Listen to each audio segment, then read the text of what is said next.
la Première Guerre mondiale. Donc on va prendre 3 petites minutes pour expliquer la Première Guerre mondiale en vidéo. Avant de commencer, je tiens vraiment à vous remercier pour vos commentaires et avoir regardé ma vidéo. Sachez que j'ai bien pris en considération vos commentaires et vos demandes et je vous promets qu'il y aura une grande amélioration au niveau des vidéos. On va commencer cette vidéo de 3 minutes qui a pour sujet la Première Guerre mondiale. Nous allons parler de la Première Guerre mondiale. Ceci dit, on l'appelle aussi guerre totale parce qu'elle mobilise toute la société, que ce soit les hommes, que ce soit les femmes.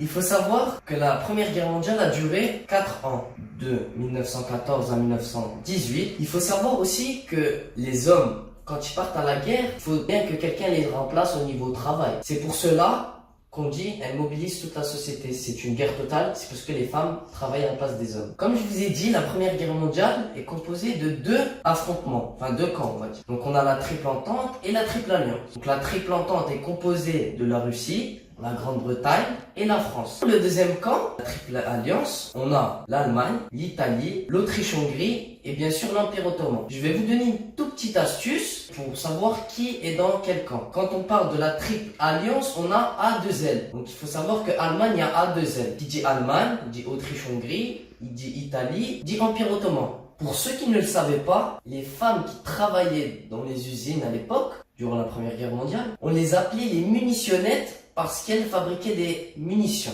Rappelez-vous que l'élément déclencheur de la Première Guerre mondiale, c'est l'assassinat de François Ferdinand et de son épouse. Dans la Première Guerre mondiale, il y a eu 3 phases. La première phase qui est guerre de mouvement. Donc il faut savoir, dans la guerre de mouvement, les 2 équipes, donc la Triple Entente et la Triple Alliance, s'attaquent et défendent.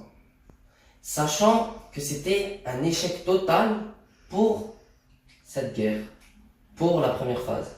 La deuxième phase, c'est la guerre de position, donc la guerre des tranchées. Ceci dit, une tranchée, c'est un fossé creusé par des combattants.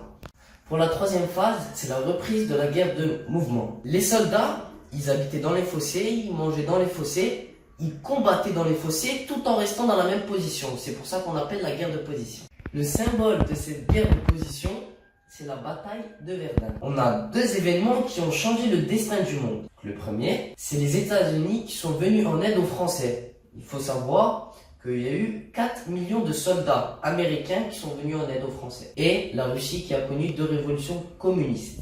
Il faut savoir qu'en 1917, c'est une année très importante pour la Première Guerre mondiale.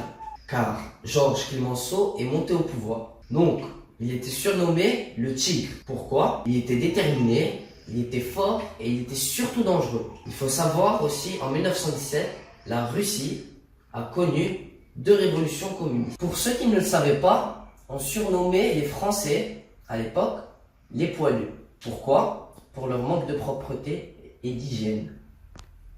Je vous rappelle que les 2 symboles de la Première Guerre mondiale sont la bataille de Verdun et le génocide arménien. C'est les Russes qui ont connu 2 révolutions communistes. Le deuxième symbole est le génocide arménien. Donc le génocide arménien, c'est l'Empire ottoman, donc entre guillemets les Turcs, qui ont cru que les Arméniens voulaient venir en aide aux Russes. Donc ils ont exterminé tous les Arméniens. Le bilan de la Première Guerre mondiale, il y a eu 10 millions de morts à peu près et 45 millions d'obus. Durant la Première Guerre mondiale, il y a eu beaucoup de morts.